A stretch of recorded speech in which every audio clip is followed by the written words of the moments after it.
আলহামদুলিল্লাহ, আজ বৃহস্পতিবারের রাত আসমানে দরজা খোলা রয়েছে।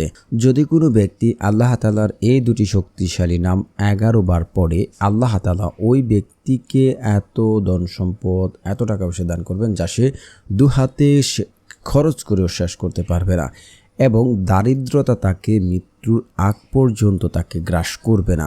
দারিদ্রতা কি সে কখনো বুঝতেও পারবে না। আল্লাহ তাআলা তাকে এত ধন সম্পদ, এত টাকা পয়সা দান করবেন, তার অভাব অনটন থাকবে না, এবং ওই ব্যক্তির মনের যত কঠিন আশাই থাকুক না কেন, আল্লাহ তাআলা তা পূরণ করবেন, কবুল করবেন, চাওয়া পাওয়া পূর্ণ করবেন। আমলটি বহুবার পরীক্ষিত। আমলের যে নিয়ম বা শর্ত রয়েছে সেগুলো মেনে জেনে যদি আমল করে ইনশাআল্লাহ সে ফলাফল পাবে। তাই না টেনে সম্পূর্ণ ভিডিও দেখার অনুরোধ রইল। আর যারা চ্যানেলটি সাবস্ক্রাইব করেননি, দয়া করে চ্যানেলটি সাবস্ক্রাইব করে পাশে থাকবেন। আল্লাহ সুবহানাহু তাআলা পবিত্র কোরআনে সূরা তালাকের আয়াত নাম্বার 3-এ আল্লাহ তাআলা বলেন, যে ব্যক্তি আল্লাহ তাআলার উপরে তাওয়াক্কুল করবে, আল্লাহ তাআলার উপরে বিশ্বাস রাখবে, আল্লাহ তাআলা তার জন্য যথেষ্ট। দেখুন, আপনি যদি যে কোনো কাজ করি বা যে কোনো কর্মই করি না কেন, যদি চিন্তা করে যে যার ফলাফল আল্লাহ তাআলা দেবেন, আল্লাহ তাআলা আমার দোয়া কবুল করবেন, আল্লাহ তাআলা আমাকে ভালো কিছু করবেন, ইনশাআল্লাহ আল্লাহ তাআলা তার জন্য যথেষ্ট হয়ে যায়। আল্লাহ সুবহানাহু তাআলা সূরা আত-তালাকের 3 নম্বর আয়াতে বলেছেন যে পাখিরা সকালবেলা খালি পেটে ঘর থেকে বাইর হয়ে যায়, সন্ধ্যাবেলায় উধার ভর্তি করে ফিরে আসে। তো ঠিক তেমনি পাখিরা যেমন আল্লাহ তাআলার উপরে তাওয়াক্কুল রেখে, বিশ্বাস রেখে ঘর থেকে বাইর হয়ে যায়, সন্ধ্যাবেলায় উধার ভর্তি করে ফিরে আসে, ঠিক তেমনি কোনো ব্যক্তি বা কোনো কওম যদি আল্লাহ তাআলার উপরে তাওয়াক্কুল রাখে, আল্লাহ তাআলার উপরে বিশ্বাস রাখে, আল্লাহ তাআলা তাকে এমন জায়গা থেকে রিজিকের সন্ধান দেবেন যা সে কোনোদিন কল্পনা করেনি, চিন্তা করেনি। কিন্তু আমাদের একটি জিনিস বড়ই আফসোস, আপনি বা সবাই যখন অভাবে পড়ি, শয়তান আমাদেরকে এমনভাবে গ্রাস করে নেয়, আমাদেরকে বিভিন্ন ধরনের কুচিন্তার মধ্যে লিপ্ত করে দেয়। অভাবের কারণে আমরা আল্লাহ তাআলার উপরে তাওয়াক্কুল রাখতে পারি না, বিশ্বাস করতে পারি না। আমরা চিন্তা করি আল্লাহ তাআলা কি দেবেন, আল্লাহ তাআলা জিত তাহলে আমাদেরকে দিতেন, কিন্তু আপনি তাওয়াক্কুল রাখতে পারি না। আল্লাহ তাআলা পবিত্র কোরআনের আরেকটি আয়াতে বলেন যে সে জাতি বা সে কওমের ভাগ্য আল্লাহ তাআলা ততক্ষণ পর্যন্ত পরিবর্তন করেন না যতক্ষণ না তারা চেষ্টা না করে। আপনি যদি ঘরে বসে থাকি আর চিন্তা করি যে আমাদের কিছু একটা করতে হবে এবং আমাকে সফলতা হতে হবে, কখনই কাজ হবে না। আপনাকে চেষ্টা করতে হবে, আপনাকে পরিশ্রম করতে হবে, আল্লাহ তাআলার কাছে চাইতে হবে, তাহলে আল্লাহ তাআলাই আপনার ভাগ্য পরিবর্তন করাবেন।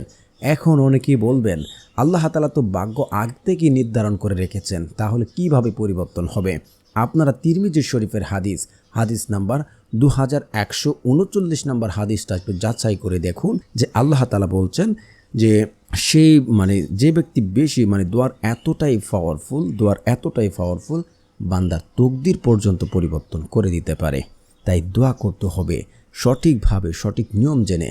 আল্লাহ রাসূল সাল্লাল্লাহু আলাইহি ওয়াসাল্লাম আরেকটা হাদিসে বলেন, যখন কোনো বান্দা আল্লাহ তাআলার কাছে দু হাত তোলেন, আল্লাহ তাআলা তাকে খালি হাতে ফেরত দিতে লজ্জাবোধ করেন। আল্লাহ তাআলা তার বান্দাদের কখনোই খালি হাতে ফেরত দেন না। শুধু আমরা চাওয়ার মতো চাইতে পারি না বিদায় আপনি আজ দোয়ার মাধ্যমে কোনো কিছু হাসিল করতে পারি না। তাই আমাদেরকে দোয়ার নিয়ম এবং শর্ত জেনে বুঝে আমল করতে হবে। এখন আমরা নিয়ম জানবো, তারপর শর্ত জেনে নেব। আজকে আপনাদেরকে শর্তগুলো জানাই। শর্ত হচ্ছে, যে ব্যক্তি 5 ওয়াক্ত নামাজ আদায় করেন, আল্লাহ তাআলা তার দোয়া কবুল করেন না। পিতামাতার অবাধ্য সন্তানের দোয়া আল্লাহ তাআলা কবুল করেন না। যে ব্যক্তি হারাম খাবার খায়, তার দোয়া আল্লাহ তাআলা কবুল করেন না। যে ব্যক্তি দোয়া করছেন এবং দোয়াতে বলছেন আত্মীয় সম্পর্ক চিহ্নিত করার কোনো দোয়া করবে, ওই ব্যক্তি দোয়া আল্লাহ তাআলা কবুল করবেন না। যে ব্যক্তি দোয়া করে এবং তাড়াহুড়া করে যে আমার দোয়া কেন কবুল হচ্ছে না, আমি কোনো ফলাফল পাচ্ছি না, ওই ব্যক্তির দোয়া আল্লাহ তাআলা কবুল করেন না। এই গেল শর্ত। এখন হচ্ছে নিয়ম হচ্ছে, আপনি যেহেতু আজ বৃহস্পতিবারের রাত, আপনারা উত্তম রূপে উজু করবেন। উজু করার পর আপনি তাহাজ্জুদের নামাজ যখন পড়বেন, তাহাজ্জুদের এমন একটা ফজিলতপূর্ণ যে 24টা ঘন্টা বান্দা আল্লাহকে ডাকে, আর ওই মুহূর্তে আল্লাহ তার বান্দাদের ডাকতে থাকে। কেউ অভাবে আছে, কে দারিদ্রতার মধ্যে আছে, আমার কাছে চাও আমি দেব। আর ওই সময় আমরা ঘুমে বিভোর থাকি। আর তাহাজ্জুদের এমনটাই গুরুত্বপূর্ণ যে বান্দার সাথে আল্লাহ সরাসরি সম্পর্ক স্থাপন করেন। তো আপনি যখন নামাজ পড়বেন সুবহানা রব্বিয়াল আলা, সুবহানা রব্বিয়াল আলা যখন পড়বেন 3 বার, তো সেজদারত অবস্থায় একবার আল্লাহ তাআলার কাছে আপনার দোয়াগুলো বলে দেবেন। তারপর আপনি নামাজ শেষ করে আপনি ইস্তেগফার পড়বেন। ইস্তেগফারের অনেক ফজিলত রয়েছে, আমি অনেক ভিডিওতে আলোচনা করেছি। আপনার ইস্তেগফার পড়বেন। ইস্তেগফার আপনারা অবশ্যই আজকে 11 বার পড়বেন। আস্তাগফিরুল্লাহ, আস্তাগফিরুল্লাহ, আস্তাগফিরুল্লাহ। ইস্তেগফার যে ব্যক্তি বেশি বেশি পড়ে আল্লাহ তাআলা তার অভাব দূর করেন, তাকে এমন জায়গা থেকে এমন উৎস থেকে রিজিকের সন্ধান দেবেন যা সে কোনোদিন কল্পনা করেনি। এবং সে যদি দুনিয়াতে এমন কোনো কঠিন বিপদে পড়ে যে বিপদ থেকে উদ্ধার হতে কোনো পথ নেই, আল্লাহ তাআলা কুদরতিভাবে তাকে পথ দেখার ব্যবস্থা করে দেবেন। তারপরে হচ্ছে রাসূল সাল্লাল্লাহু আলাইহি ওয়াসাল্লামের উপরে দুরূদ শরীফ পড়তে হবে, কারণ দুরূদবিহীন দোয়া কবুল করা হয় না, সেটা আসমানে গিয়ে ঝুলন্ত অবস্থায় থাকে। তাই রাসূল সাল্লাল্লাহু আলাইহি ওয়াসাল্লামের উপর দুরূদ পড়বেন। যারা পারেন আমার সাথে সাথে পড়তে পারেন, শুনলে হবে ইনশাআল্লাহ। আল্লাহুম্মা সাল্লি আলা মুহাম্মাদ ওয়া আলা আলি মুহাম্মাদ কামা সাল্লাইতা আলা ইব্রাহিম ওয়া আলা আলি ইব্রাহিম ইন্নাকা হামিদুম মাজিদ। আল্লাহুম্মা বারিক আলা মুহাম্মাদ ওয়া আলা আলি মুহাম্মাদ কামা বারাকতা আলা ইব্রাহিম ওয়া আলা আলি ইব্রাহিম ইন্নাকা হামিদুম মাজিদ। আপনারা দুরুদে ইব্রাহিম না পারলে সাল্লাল্লাহু আলাইহি ওয়াসাল্লাম, সাল্লাল্লাহু আলাইহি ওয়াসাল্লাম, সাল্লাল্লাহু আলাইহি ওয়াসাল্লাম 3 বার পড়বেন। দোয়া শেষে আবারও 3 বার পড়বেন।